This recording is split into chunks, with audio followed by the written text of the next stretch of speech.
Well, hello everyone, and welcome to today's masterclass. Today, we're going to be talking about how we can overcome failure phobia. Okay, as always, what up, and welcome to our athlete ascension community, our mindset masterclass, which is geared to teach young athletes how to develop the mind before they get into their grind. Okay, because the mind is our most powerful mental muscle. It's our most powerful muscle, rather, and we have to use it in order to get into go mode. Today, I want to discuss how we overcome failure phobia because I see so many athletes that are afraid to make mistakes. They're afraid, they're missing out on getting into go mode because they're too worried about mistakes. And we want to attack that. We want to give you the mindset and some action steps to get past ever being scared again. So, whether you're somebody who is somewhat apprehensive, maybe it's making a mistake that you're is going to upset your coach, or making a mistake that is going to upset a parent, or making a mistake that's going to cause embarrassment. You're not wanting to miss the big shot. You're not wanting to dribble the ball off your foot. You're not wanting to blow the layup. All of these fears keep us from being our most aggressive versions of ourselves. And so, the very first thing we have to do to get past these things is learn how we develop a mentality that allows us to embrace mistakes, actually see mistakes as good things. The very first thing you need to do to embrace a mistake is recognize and have fun over fear. Okay. Just last week, I took my family to indoor water park in Dallas, Texas. And if you know me, you know that I don't like heights. I hate heights. And the very first thing I saw when we walked in was a 50-foot water slide all the way up, going through the roof of the building, all the way down to the floor of the building into this big pool. And I said, I am not riding that. But you know what? A couple hours later, after seeing my girls go on all the slides, having so much fun going from pool to pool to pool, from slide to slide to slide. We were going through the chute slides. We were going through the big tube slides. We were going through the smaller, just round, circle-y struck slides. And I was having so much fun that when they said, let's do the 50-foot slide, I said, okay. I was in fun mode. And I went down that slide. I promise it felt like I was dropping for 10 seconds. The guy told me to put my hands like this. I literally was holding on to the sides. I'm surprised I don't have skin coming off my hand right now, but I did it. And what you have to remember as an athlete is that basketball is a sport. It's fun. You watch basketball, you practice basketball, you play basketball because you love it. If nobody told you to do it, you would play it for love and passion of the game. If you can always keep that mindset that this is a sport, we could be doing things that are so much more intense. I'm an attorney. I could be litigating cases with $1 million transactions, or over $1 million transactions, or life or death cases. I chose to be involved in athletics. We're here talking about a game in which we put a ball in a hoop. It's as simple as that sometimes. So don't overcomplicate it, because what fear is also known as is F, false, E, evidence, A, false evidence appearing is the A, R is real. False evidence appearing real is what another acronym for fear. It's just a mindset. It's just a belief that this thing, that even though it's not real, I believe in it. I mean, look at the lady on the front on the title page. She's scared of spiders. There are certain people who make their living dealing with spiders, right? So a spider is nothing to be afraid of unless we mentally adopt that mindset that I am afraid. And so you'll find that there will be situations in which other people are scared or fearful about an outcome or a situation in which you're comfortable. and then vice versa. But what we want to do is be able to develop a mindset to be able to embrace mistakes and overcome failure phobia.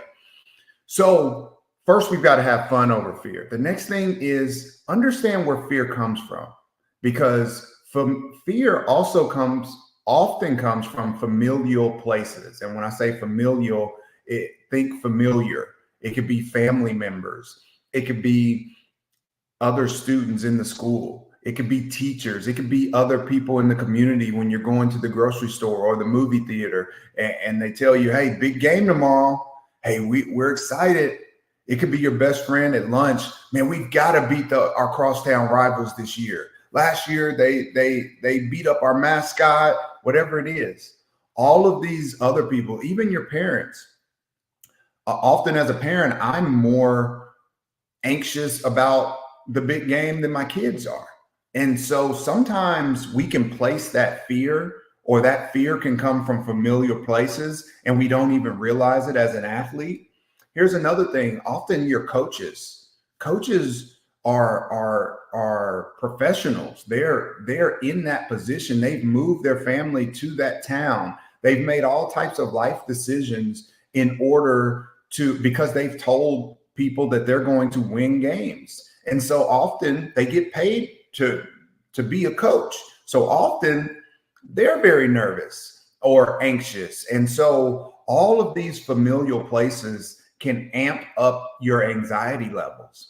And so I need you to recognize familiar fear and grab it by the neck and tell it, I'm never nervous. This is a game. I play it because I want to. And even in the worst case scenario, if we lost that game, or if I missed that shot, or if I drop the game winning rebound or steal, I'm still going to be okay. I'm still going to have people that love me. My life is still in a great place.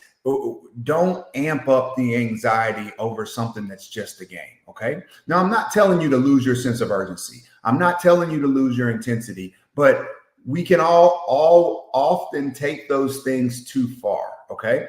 So this is how you can embrace a mistake-making mindset.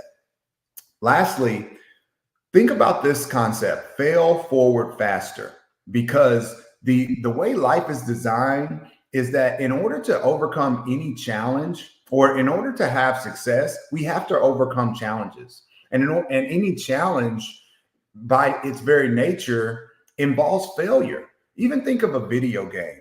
When you're playing video games and you're going up against zombies or you're creating planets. I don't know what video games kids play today, but just go with me.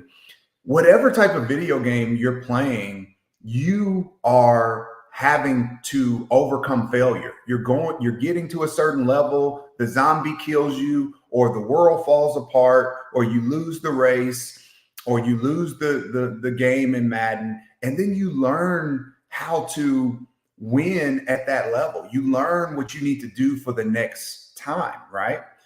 Do you know there was once a time in which they said Michael Jordan would never win a championship? He had lost for 7 straight years, and the story was he would never win championships. They said the same thing about LeBron James. But they were eventually able to not only break through, but become some of the most winningest players ever because of the lessons they learned in failure. And so embrace mistakes mentally, because you know that failure is part of the journey and failure is the only way to get to your goals. So as always, this is a mental mindset masterclass. And so we're always going to talk about the mindset first, but those mindsets or the shift in mindset will always lead us to better actions, more positive actions, and then more positive outcomes. And so the action I need you to take after you embrace mistakes is to make mistakes. Literally get to a point where you love making mistakes. But there's one caveat. We're not just making any mistake. I'm not just telling you to go and just knock down a bunch of dishes off your mom's table and say, I'm making a mistake. Nothing like that. We have to make great mistakes. And how do we make our mistakes great? We do three things. First and foremost, we deflate our mistakes. You deflate a mistake anytime you embrace it and accept it as something you did wrong. You diffuse the negative energy out of the mistake when you just say, hey, that was my bad. That's one of the most frustrating things, I think, for most adults, whether you're a parent or a trainer or a coach. Most young people won't admit their mistakes. A lot of adults won't admit their mistakes. But even think about when you offer somebody an apology and you admit a mistake and you say, hey, I'm sorry. The natural reaction is to forgive. The natural reaction is for people to say, oh, it's okay.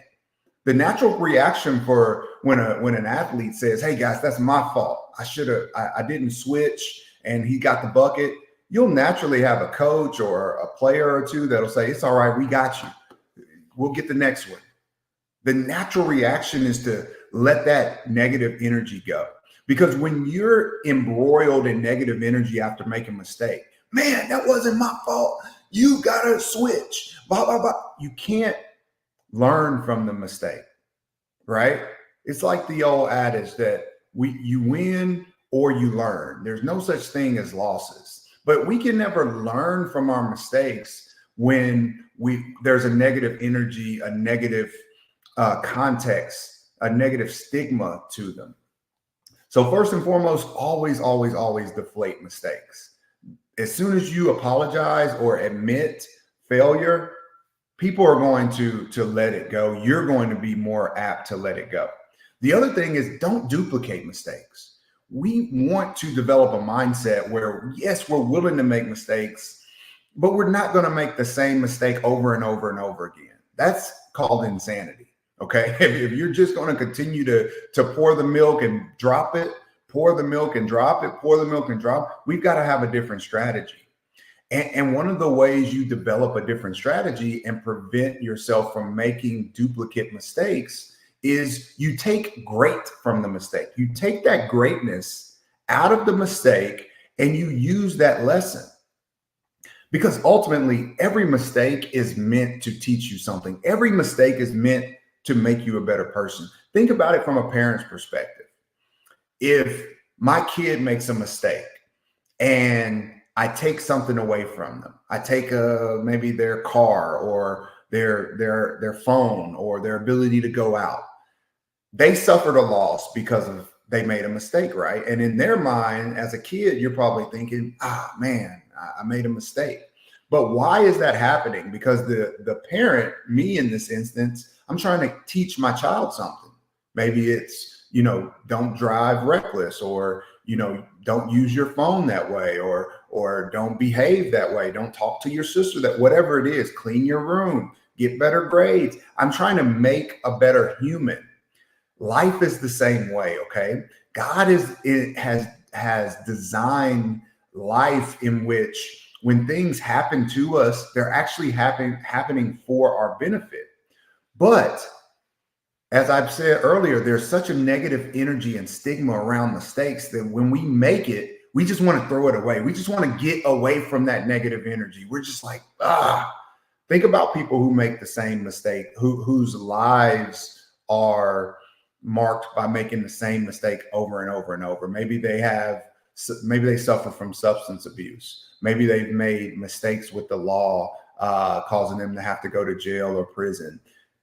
These people are not taking the greatness out of their mistakes and learning from them. They're continuing to duplicate them.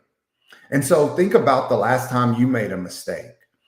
What was your energy level like? Did you deflate it, or did you immediately, get a negative energy about it? Once you deflated it, and maybe after, did you come back and kind of think about, what am I meant to learn from this?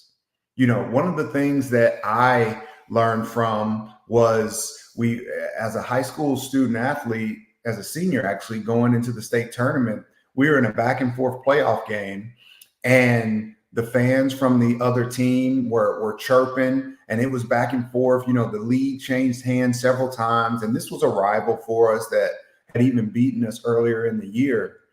And so those fans kept saying negative stuff and throwing things on the court. And we end up winning the game by 2. And I run over to the scorer's table and jump on it and start chirping, yelling back at the fans. Well, I get suspended for the first game of the state tournament. And I'll never forget that, because what it taught me was how to win with class, how to carry myself, even when people say negative things about me. Michael Jordan didn't make his high school team. It taught him how to prepare better, how to go harder, how to have a relentless energy. Maybe you missed the game-winning shot. Maybe you didn't make a team. Maybe you're not a starter. Whatever it is, there's greatness in that lesson for you. So take great from all of your mistakes. Now for our mental mindset moment. Our affirmation for today is, I embrace a willingness to make great mistakes. I need you to say that. I need you to own that. I embrace a willingness to make great mistakes. I'm never nervous about making mistakes. That's the affirmation I want you to write down and begin to practice throughout this week. In our meditation minute, I need you to just close your eyes, breathe, take a couple of deep breaths, and begin to see yourself the last time you made a great mistake. When was the last time you made a mistake that hurt, that caused a loss, that maybe caused an embarrassment? I need you to embrace that. Be thankful for that opportunity to even make mistakes. Applaud the fact that you were willing, that you had the confidence to go after it. And next, deflate the mistake. Just say, hey, I messed up. I got to be better. I got to learn how to finish. I got to learn how to catch in the clutch. I got to learn how to communicate, whatever the case may be. Imagine yourself taking the greatness from that failure and never making that mistake again, and using that lesson to open doors for you throughout your future. Okay? So I hope this helps. As always, check out jp3training.com for our digital content and add-on services, and never be afraid to make mistakes.